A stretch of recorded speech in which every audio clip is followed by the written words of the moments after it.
This is an iHeart podcast. Guaranteed human.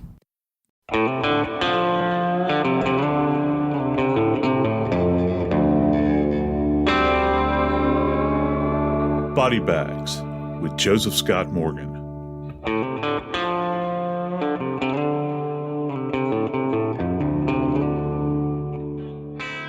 I've heard it said before that the more brilliant people you get into a room, the more confusing things become.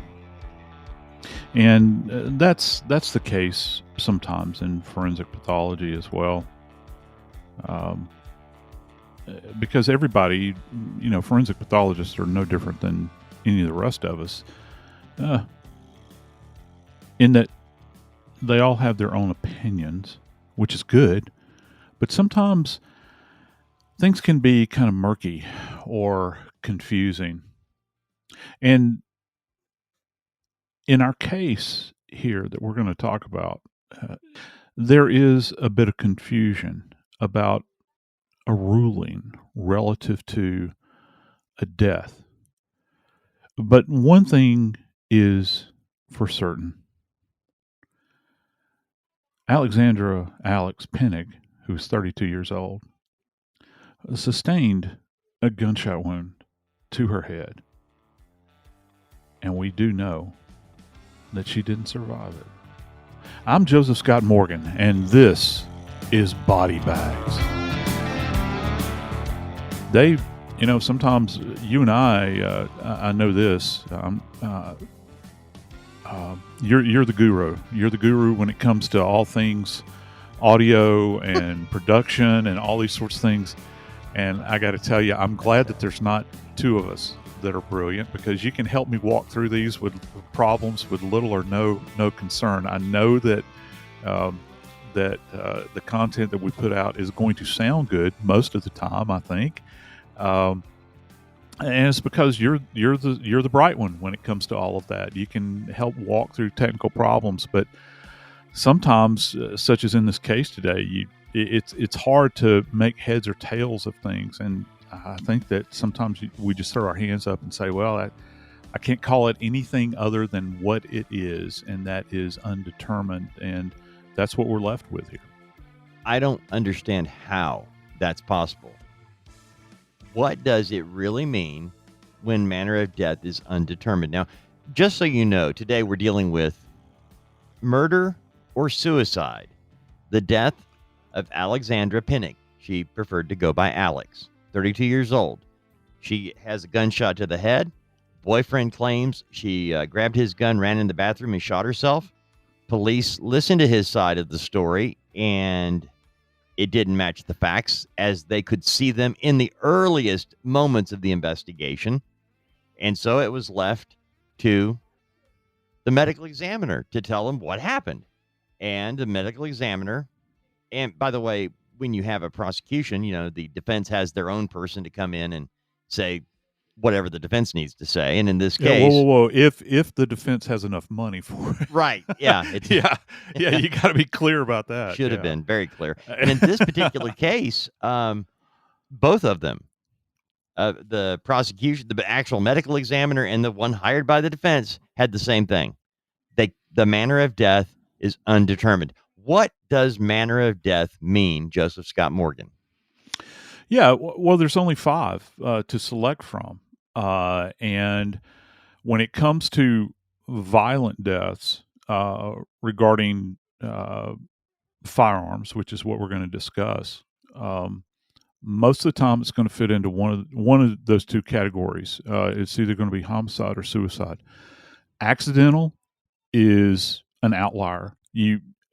As a matter of fact, most of the time it has been my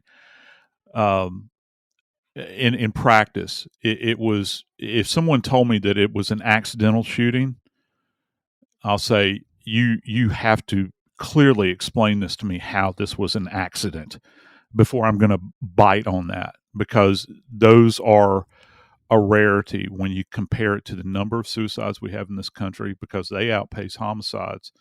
I did not know firearms that. death. Oh yeah. It's Firearm death, suicide outpaces homicide? oh yeah, Wow. by by quite a significant margin. not know that. Yeah, well, a lot of people possess firearms and they see it as a quick Hmm. and powerful solution to whatever is facing them in their lives. And so, yeah, you have that. If you throw up accident, then it leaves me in a position where you're going to have to explain that to me, or the data is going to have to play itself out where the dynamic of that event can be easily explained and we can prove it scientifically. But, there's another choice here, and that is undetermined. Um, and I've always had this kind of vision in my mind, where when it's written undetermined, I always have this like little cartoon character that pops up in my brain where you got them and they're looking at you and they're just kind of shrugging their shoulders with their hands upturned, looking at you like I don't have an answer to this. I don't know. And in this particular case, that's what we're dealing with. We're dealing with a case involving a gunshot wound to the head. We can definitively say that, but the classification of it has been left undetermined. I do know this. I do know that the two people that are involved in this case, the victim and the perpetrator, are both healthcare providers. They're both nurses. And I think that probably from the prosecution standpoint, the circumstantial evidence just didn't hold water in this particular case, because there's certain things that you, as an observer, based upon what you know about people that practice medicine or work in allied health, you expect them to behave under stressful situations in a very specific manner. And Dave, that didn't happen in this case. When we get into this actual story, I want you to know the background, because the background follows through. We have a number of people involved in this relationship. Remember, Alexandra Pennig. Alex Pennig is 32, and she is the victim. She was dating Matthew Ecker. Matthew Ecker is 45, married with 4 children. Alex was also dating another man, and his name was Shane Anderson. On the night in question, Alexandra had an argument with Shane earlier in the day about their relationship. Matthew Ecker comes to the apartment, and this is all up in St. Paul, Minnesota. Matthew Ecker lives hours away, but he goes to be at the side of Alex while she's frustrated in the relationship with Shane, and Matthew and Alex go out for drinks that evening. When they come into this one place, there is Shane Anderson with another woman. That causes Alex to be very upset. Matthew, defending his girlfriend. See, this is where it gets confusing, okay? But you're not kidding. Bottom line, Matthew is with Alex. Shane Anderson is with another woman, and Matthew actually confronts Shane, and Shane hits him. Probably says, "You're married. Why are you talking to me? Get out," and hits him. Well, Shane Anderson and the other woman leave. Matthew Ecker and Alex Pennig stay at the bar for another 45 minutes, having a couple of drinks. Alex and Matthew go back to Alex's apartment, and this is the story that Matthew Ecker tells everybody. They arrive at her apartment. She grabs a gun out of his backpack and runs to the bathroom and shoots herself in the head. He bashes through the door and calls 911, tries to stop the bleeding by holding his thumb to the bullet hole, I guess. Police arrive a few minutes later, and she's already cold, stiff. And I want to ask you about this, Joe, because here's my question. Yeah. Based on Matthew Ecker's story, how soon does a body get cold and stiff? Based on his timeline, he calls police 911 4 minutes after she shoots herself. 4 minutes. Police arrive 5 minutes later. So based on his timetable, she gets shot at 2:45, 2:46 in the morning. At 3:05, police are there and medics arrive and they declare her dead in the space of 19 minutes, I think, from shooting to declaring her dead, and she's cold and stiff. Yeah. As it's said, the old saying, that dog don't hunt. Okay. And, Just so you know, Joe, I didn't know that. That's why I'm asking, because and I think most of us don't know how quickly does a body that is dead. It takes a lot of it is environmentally dependent, but in a course of let's be generous here. Let's say that it was 20 minutes. Okay. You still wouldn't have these presentations that you're talking about physically with a deceased individual where they're cool to the touch. And that's the best way I can describe it, because, we do things like body temperatures at scenes, and depending upon the jurisdiction, there's multiple ways that we can get in sometime about how we take body temperatures on the dead. But you don't expect in a 20 minute time frame for a body to be cold to the touch. And look, if he's talking about stiffening or rigidity, and generally that's how we refer to it. And again, rigidity of the body, that means how that goes to rigor mortis. It takes even longer for rigor mortis to set in. So any investigator that knows what they're doing, they're out on the scene, they're making that initial assessment, and they're trying to marry this up with what he is saying scientifically. That's why I said this dog don't hunt, because you're not going to have these manifestations that are occurring. Now, things are happening at a cellular level as soon as we die. We begin to change, all right? And it's because cellular respiration has ceased. You'll begin production of lactic acid, which is actually what creates rigor mortis. I tell my students at Jacksonville State, I teach medical legal death investigation. It's this class that I've taught for years. If you ever, not that anybody would, but if you ever want to understand what rigor mortis would feel like, don't work out for a while. Go to the gym and get a vigorous workout in. The next morning when you wake up and you're stiff, that's lactic acid that has built up in your body. That's about as close as you'll ever feel to what rigor is. And that takes some time, though.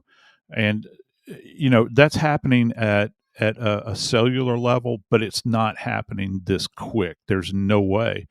And that's in investigations, that's how we test, at least on my side of the house, that's how we test an alibi. Okay, if somebody is trying to alibi themselves and say, well, this is what happened, this is a time frame that it happened in, and this is what I experienced at this moment in time, and then you're looking at what's left behind, all that remains, if you will, with the dead, and good and well that what they're saying is not valid. And that's the case here, Dave. And that's what I was really curious about, Joe, when in going over this story, knowing we had it on our table, murder versus suicide. How quickly do the police call you to come in when they have a scene like this? Pretty quickly. And again, it's jurisdictionally dependent.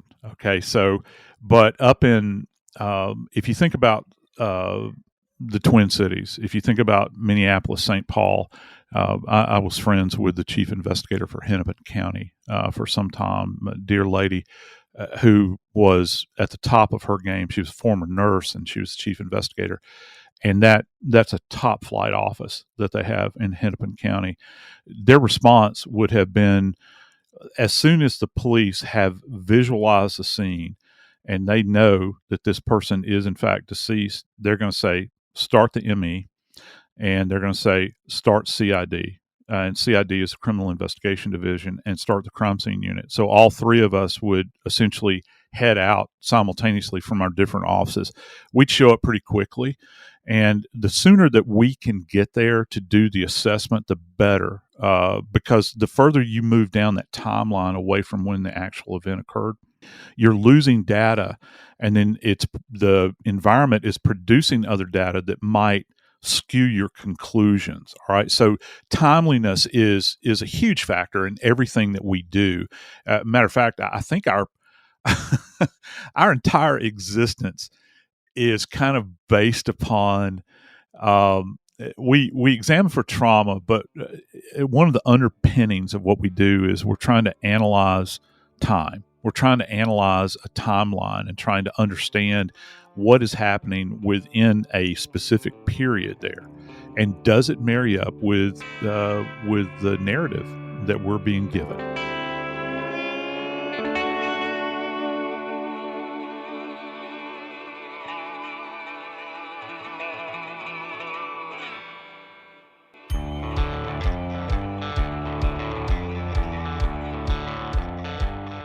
Dave, you got my head swimming, man. I often say you need a what's that thing called, the playbill, like they use for Broadway. You need a playbill to keep up with characters in in a given.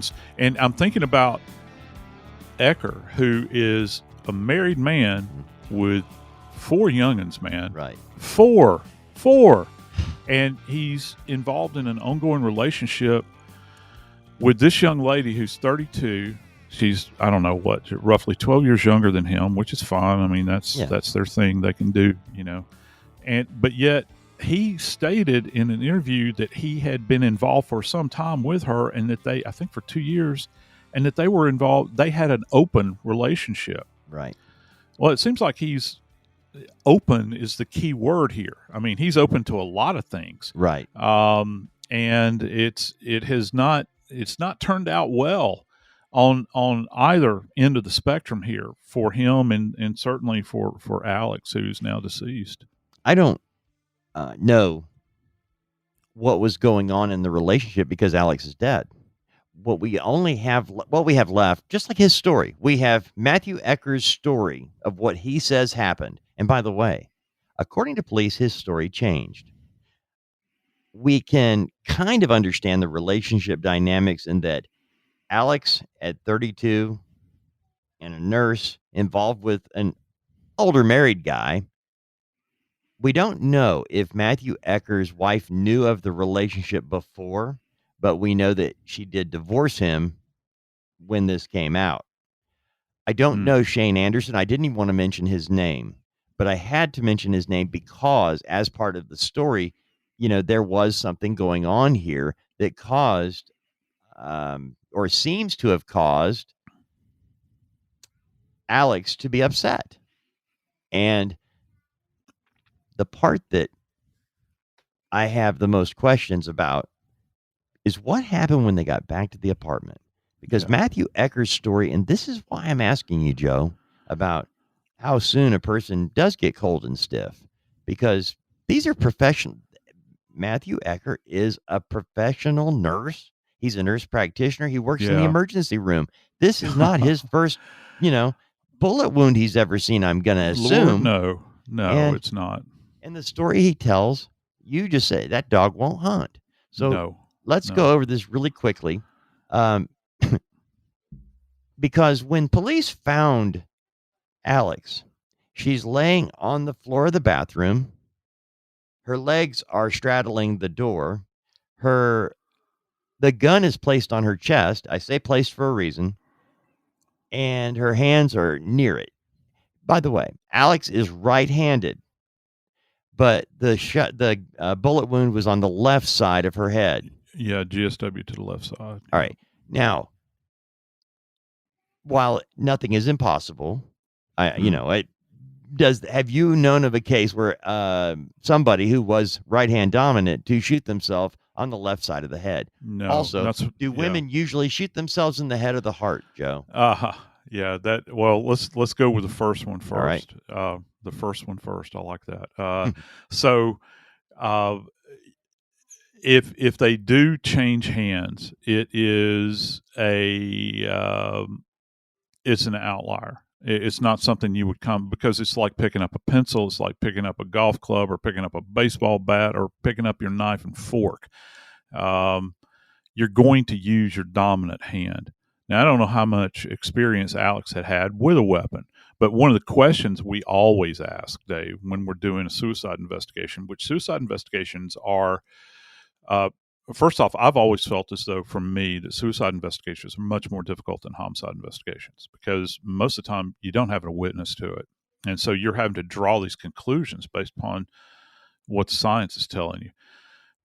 But when we begin to interview their intimates, their peripherals, in their life, we'll say, well, this is an apparent suicide. Maybe they left a note, who knows? But was there an indication that they ambidextrous? Could they use both hands, or were they left or right hand dominant? And you would expect that if you're right hand dominant, that the gunshot wound would be on that dependent side, and in this case, it wasn't. It was on the left hand side. Now, to this question about do women shoot themselves in the head? If we were having this discussion, let's see, if we were having this discussion in the early 80s, I would say that, you rarely, if ever, see that. But, Dave, as my career progressed, Rarely, if ever, see a headshot. Yeah, with females. And people say that there's data that backs us up. Maybe there is. But as my career progressed, I began to see more and more cases of females that would, in their lives, much like men did, that, I'd have intraoral gunshot wounds to the side of the head, those sorts of things. I think that there was this thesis that's kind of put forward in our field where it says that, because of appearance, that women were not inclined to shoot themselves in the head. I got to be honest with you, I don't ever remember a self-inflicted gunshot wound by a female where they shot themselves in the abdomen. I think I had a couple in the chest, but I'd say that I probably had more headshots self-inflicted with women than I did any other location. So I don't buy into it. That idea. Do men and women take their lives in a variety of different ways? Yeah, they do. I don't know if that's gender dependent or not, but it's one of those things that floats around. I get asked that question a lot. Over the years, I've been asked that question. But that she had a gunshot wound to the head, and they were thinking it might be suicide. At least it wouldn't be surprising, I don't think, to anybody that was out there that would be working the scene. But here's the thing that's really shocking about this. Let's go back to what you said about Eckert.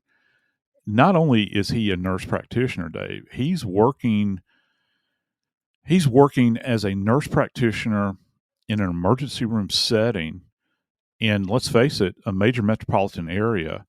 He's gonna see trauma, Dave. And I got to tell you, I worked as an ER tech for a number of years in college, and in that environment, if you have gunshot wounds that come in, knife wounds, that sort of thing, you're going to get blood on you.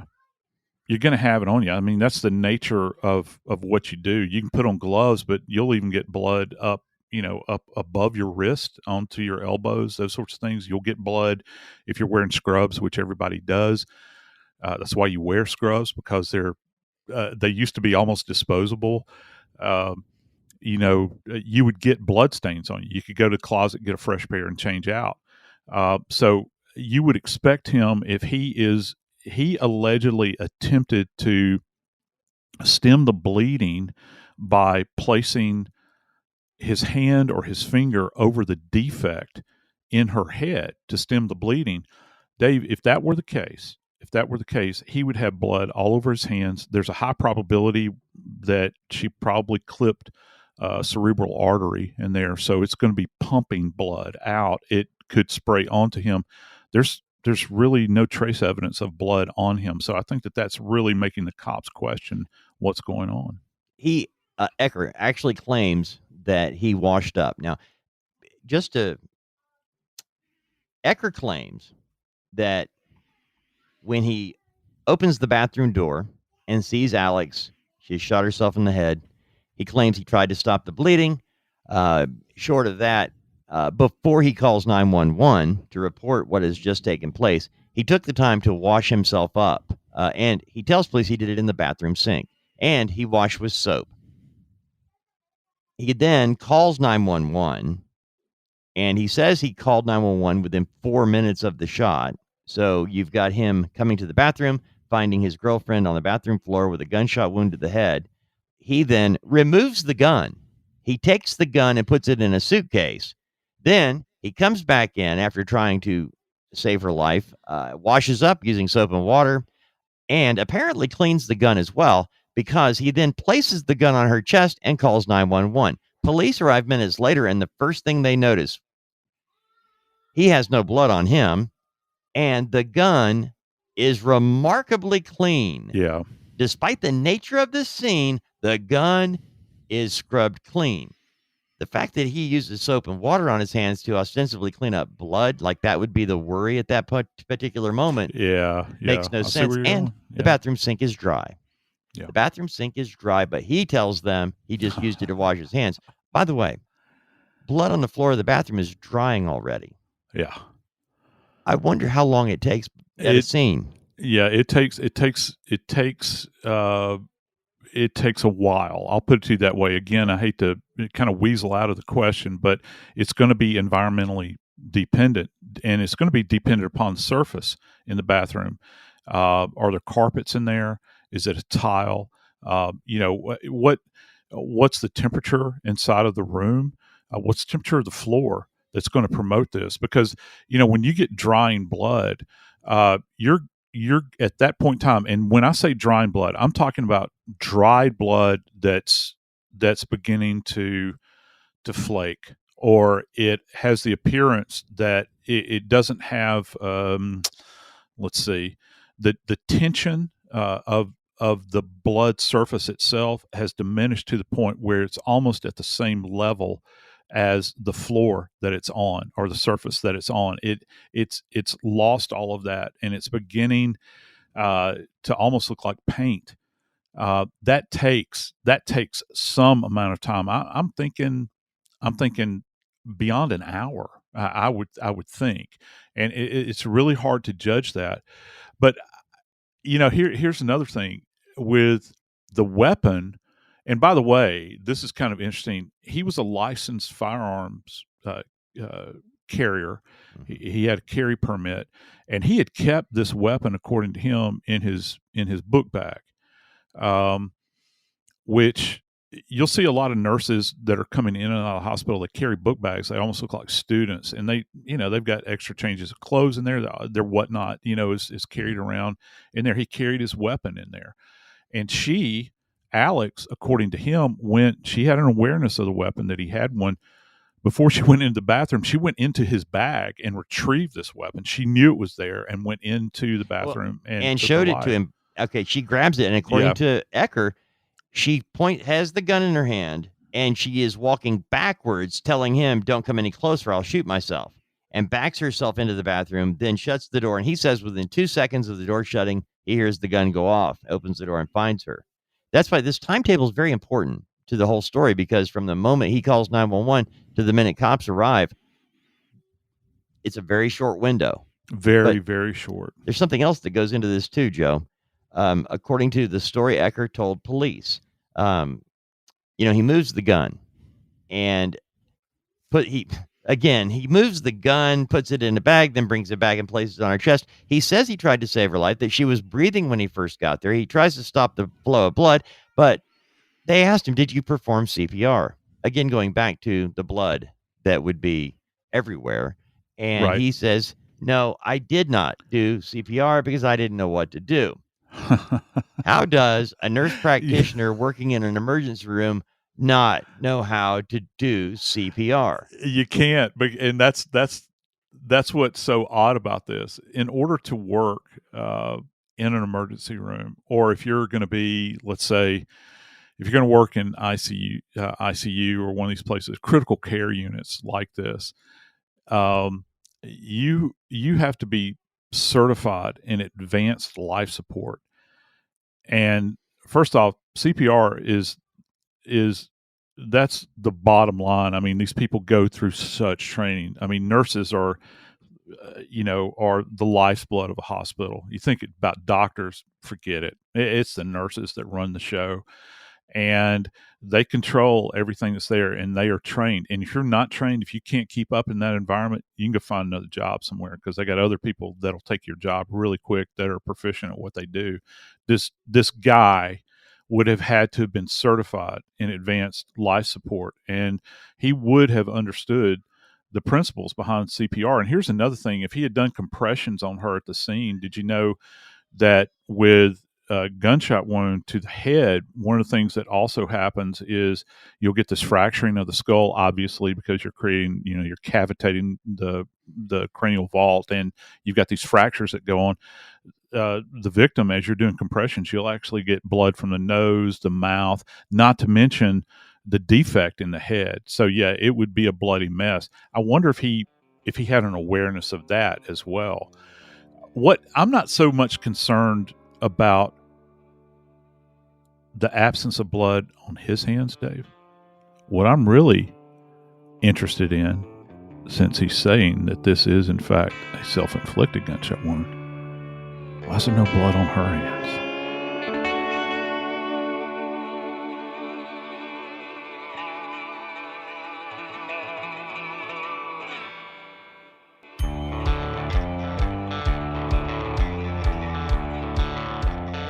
Well, it looks like they've got quite the conundrum here, don't they? You've got a guy that I would imagine, in the face of questioning by the local PD, he ain't doing so well.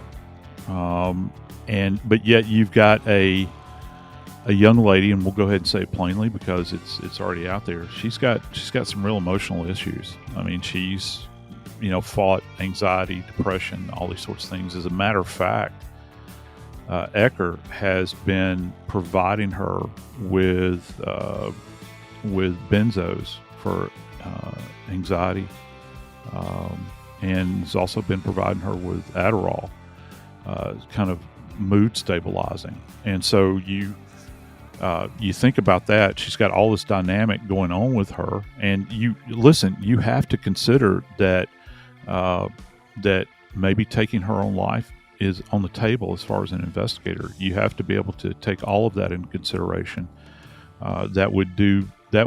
It would behoove you as an investigator to go back and dig into her past. If she's under therapy, if she's receiving therapy, you'd want to question the individual that's providing her therapy. And then you got to talk to her friends. You got to talk to her family members that might, she may have confided in, that sort of thing. It's not just talking to Ecker or to this other fellow that she's involved in a relationship with. This is, on its surface, this seems like a very simple case, but it's like I said, Dave, cases like this are very, very complex. Well, the physical evidence, taking away the psychology and everything else, just the physical evidence alone, the scene of the crime, the scene of the incident. Yeah. Was it murder or suicide? The handgun didn't have blood on it. Now, if she takes her own life, she's right-handed, but she shoots the gun with her left hand on the left side of her head. But police get there minutes later. By the way, back to the timetable. The phone call to 911 was made at 2:50 a.m., and Matthew Ecker claims that he called 911 4 minutes after she shot herself. Police arrive, and she is declared dead by medical professionals. EMS workers are there, and she's declared dead at 3:04 a.m. So from the time he calls to the time they're there and declare her dead is 14 minutes. Add another 4 minutes from the time he says she shot herself, and you have 18 minutes from gunshot to declared dead. At the scene of the crime, you mentioned, why are her hands not bloody? What is the test that is done by medical experts to determine whether or not somebody has fired a gun? Yeah, it's a gunshot residue test. It's there are three major components in in firearms in the actual process of kind of lighting the fuse on a projectile. All right. Hmm. So if you'll just imagine in your mind that when you initiate the firing sequence with any kind of firearm, when you pull that trigger, okay, and that firing pin or the hammer slams forward onto the base of that live round, you have got a primer cap, and the primer itself is a bit more unstable chemically. That is it doesn't take much to set it off, which is what you want, because there's like a little cap. If you look at the end of a live round, there's a little cap in the end of it, and it's called a primer cap. That's tapped off, and when that's tapped off, it creates an explosion. All right, and that explosion sparks up through what are referred to as flash holes, and within the flash holes, it ignites what's referred to as the propellant that's contained within the cartridge itself. That's the gunpowder. So when you do a GSR test, you're looking for antimony, barium, and also lead. Those three components. And primer residue is a bit different than that. So you can get an idea that if it's primer residue that you're looking for, perhaps it you would expect to find it on a hand. All right, that's where it's kind of got a C clamp on the grip of the pistol in this case, and then you'll find the remaining elements there that kind of shower down out of this cloud. You see the gun smoke, cloud that comes out, and it's kind of showering down. We try to do that's one of the reasons, like at the scene, and I would imagine in this particular scene, at this particular scene rather, they would have bagged her hands at the scene. That's what we would do. Okay. And the reason is that when you place her body into a body bag, sometimes the bags can sweat, and you have to protect those hands because you're going to do a GSR test on the victim at the morgue. And we have a series of swabs that we go through, and that's sent off to the state crime lab, and you can test to see if she's recently fired a weapon. The trick is, I wonder if the police at that moment in time, based upon how unsteady his story was, I wonder if they said, okay, we need to do a GSR test on you. And I wonder if he submitted to that, if they actually did one, because right now at this point, we don't know if they did that. There's no indication that has necessarily come up. I'm not saying it didn't happen, but it's one of the things that you would do in a case like this, particularly where you're questioning the timeline about how everything went down, and it keeps getting murky because you stated, Dave, that he changed his story a couple of times, Yeah. and for me, that's a huge red flag. Well, what Because if about you're yeah, go ahead. the soap and water? He claims because they noticed, hey man, you said you tried to save her life, but there's no blood on you, and the gun is incredibly clean. He is there. Can you wash away like the GRS test, the gun residue? Did I say that right? GRS? It's Or is it GSR, but that's okay. GSR? Yeah, Anyway, yeah, it's no big deal. but they're going to test it. If you wash your hands with soap and water, Uh huh.